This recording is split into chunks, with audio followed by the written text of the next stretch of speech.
Well, first, I want to give Vanderbilt a lot of credit for the way they played, especially for the way they started off the first half.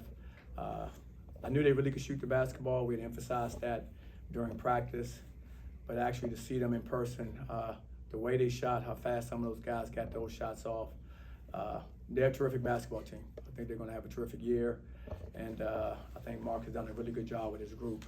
They play well together, very unselfish, and for us, the areas we got to clean up. We gave up 105 points tonight. That's not who we want to be as a team. They're a high-scoring, high-octane team. We knew that, but our defense has got to be better. We gave up 10 threes in the first half, and that was an emphasis to start in the game is not to give up those threes, and we did. And so we need to find, lineups and guys to understand how important it is to take away what we say we want to take away in the game plan. They had a significant margin at halftime. They come out second half scoring, but you guys were able to battle back and make it competitive there for a while. What was halftime like, and what did you see in the fight of your team? Well, at halftime, we emphasized, what they had done well, which was, 10 threes in the first half, and that opened up things for them. They were playing with a lot of confidence. So we wanted to really do a better job at defending the three-point line. I thought we did do that in the second half, to be quite frank. I don't think they shot near the percentage they did in the first half. And so we got better in that area, and that allowed us to get out and run and allow us to play our game. We want to play fast also, and so it put us in a position where we were able to get out in transition and or in the half court and get downhill, get to the basket, and make plays that we want to make. So I thought that helped us. I was really proud of our guys' fight because we can get down as much as we got down in that game in the second half especially. Adversity kind of can reveal who you are individually and as a team. And I thought our guys, showed a lot of grit and a lot of fight. Having been down by a large margin, 20 plus in the second half. So that we can work with. We can work with, what those guys showed in the second half, and we can be better. Coach, you mentioned working with what you got in the second half. You would want to see some of that, more of that intensity and that urgency in the first half, especially to begin the game, though. Absolutely. Like I said, emphasis of taking away the three, and they had 10 threes in the first half, was not the game plan at all. And so we have to have a better feel for understanding it can't be okay to trade baskets. Like, I think when we're trading baskets to around 15 to 17, around that margin. And I'm looking at our guys going, we can't keep trading baskets, because eventually, if you go through a dry spell and they still hit a few, all of a sudden they opening up a lead. So we got to understand what you have to hang your hat on to be successful. And we have to hang our hat on, defending and getting stops and rebounding the basketball. That's who we have to build our team out of. And I think we didn't understand that until mainly, pretty much the second half is when we got back to kind of doing some of the things that we want to do defensively. And like I said, just with that type of lead, it was just too hard to keep, to get all the way back, especially the way they were playing, with confidence. And so we're going to learn from it. Coach, you talked about the transition. Vandy ended up taking advantage in that aspect, getting 20 points off turnovers to just UCF's 2. Just what were you seeing from that Vandy's transition game there? Well, they do a very good job. They're really active. They're really active on the ball defensively at pretty much almost all their positions. So if you're not careful with the basketball and taking care of it, then they're going to turn you over. And they get out and run, and they spread the floor. They shoot quick threes, and they'll get all the way to the basket. And so they make it very challenging for you. A lot of times they have 4 or 5 guys that can all knock down the 3. That really spreads the floor open. When you have that many guys that are weapons on the floor, it just becomes really hard to scramble and guard without leaving somebody time and space to take a shot. And that's what you saw happening especially when they turn you over and they got you scrambling defensively. Would you say you saw improvement taking care of the ball over the last game? I do. I think we took care of the ball better from the standpoint. We had 12 turnovers. It's still a few too many for us, but I thought we did a better job. It's just that we have to make sure that every possession is important. And I think with all teams, you're trying to teach, and you don't have them for as long as you used to have them understand just how important every possession is, because you got them for 9 months now. So you got to fast forward some of this stuff with, hey, a sense of urgency, understanding the importance of every possession. These are things that we have to constantly teach, because you don't have guys as long anymore, so they have to pick it up right away. And so we have to keep instilling those values in our guys. Those are our standards that we have to keep on policing to make sure guys understand exactly what we want out there.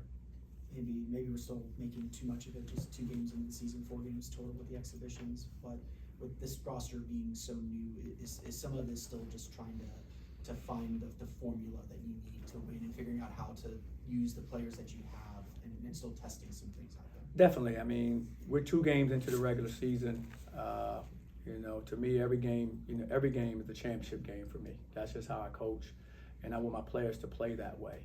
And so we need to learn from the games we've just had. We need to learn from this last game. But as you mentioned, we understand we're still working on rotations. We're still working on, who's capable, which combination of players work well together.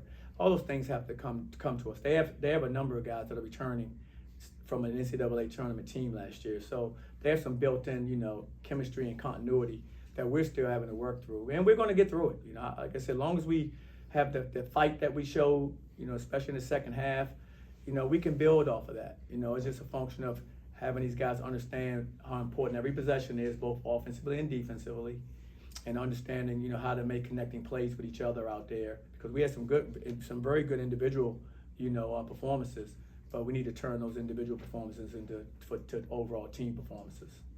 Coach, in the first half, you guys saw Riley take a huge load of the scoring portion of it. How do you plan on, getting better as far as having just even distribution of points throughout the whole team, throughout both halves? Well, that's part of his learning curve. When you become that player, and he's in the process of becoming, for us, like a go-to guy. When you're in that position, you have to understand, 20 minutes, then you have another break, then 20 more minutes, and you have to really stay engaged the whole time, because, of course, there's a need for you to be, always in attack mode and aggressive. And he's learning that. He's gotten, from when he got here in June to now, seeing the jumps he's making, the consistency that he's showing, and that he's building on is exciting, because I think I said it maybe last time we were in here, his best basketball is still ahead of him. And me watching, him play, I know he had a good individual performance today, but I can see where there's still a lot more in this young man. It's up to, I think, our team, it's up to our staff to keep on pushing and trying to, get it out of him. But similar to Venus led you guys in minutes the night before, or the game before, only played 19 tonight, didn't play a lot down the stretch. Was this just a matchup, a difficult matchup in terms of his skill set? Absolutely, and that's what we're looking at. That's what I'm saying about the makeup of our team. And I love Themis. He's a consummate point guard. He can find guys. He's a competitor.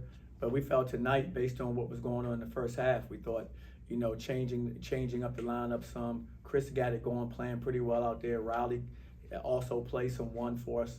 So when you have Riley and Chris Johnson today, the way they both were playing at that time, then it's hard to take them out the game. And so, but Themis is going to be there. He's our guy. He's our leader. He's our point. And so, it just was a night where some other guys really made some plays to help our team.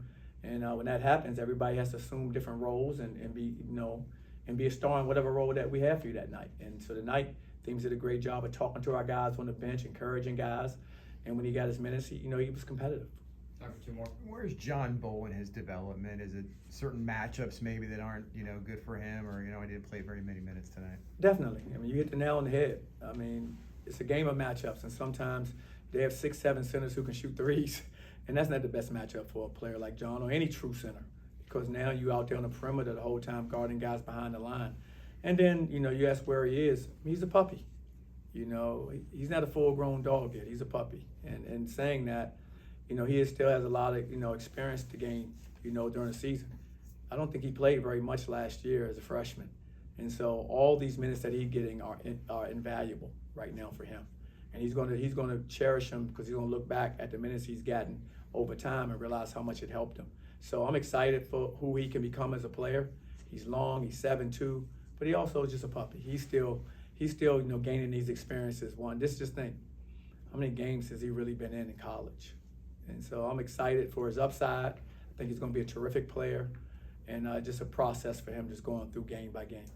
Coach, kind of building on those past 2 questions with the lineups and usage of center, you guys ran a small ball lineup, especially late into the game. The majority of the second half, would you say, if you guys had 1 block, would you say that kind of is a sacrifice you're willing to make to try to call back into a game, knowing that it's maybe hindering the defense? No, absolutely. I don't know if it actually hinders our defense as much. It may hinder block shots, because they're not shot blockers, but I don't think it hinders how we defend. I thought actually we defended better in the second half than we did in the first half. I thought, but especially behind the 3-point line. So I think we, when you have Jay Michael who can play, he can guard the 1 through the 5. Devin can guard the 1 through the 5. You have guys, when we do size down, that are capable of guarding bigger players. They're physical, they're strong. We do lack, shot blocking and rim protection, absolutely. But we lose in that, we gain an ability to guard out on the perimeter a little bit better with guys who can cover multiple positions. Coach, what do you learn from a test like this that you want to see the team implement now that you got Florida A&M coming next to conclude this opening homestand? What I want our guys to take from it is that winning is hard, and you have to go out there every single night, and you have to give an amazing effort for 40 minutes. I don't care who you're playing.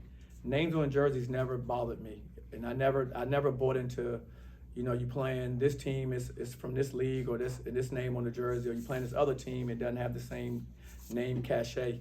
I don't believe in that. Everybody's good, especially it was always that way, and now there's even more parity in college basketball. So every single night that you walk on the floor, you're going to have to earn that win. And when we walk on the floor next time to compete, we're going to have to earn that win as well, no matter who we face. And that's how we look at it. And we can do that, take the lessons that we learned from this game, apply them to the next game, and just try to come out better. We have to get better from each one of these experiences we have. That's the ultimate goal for us. I appreciate it. Thank you, Coach. All right, guys. Thanks.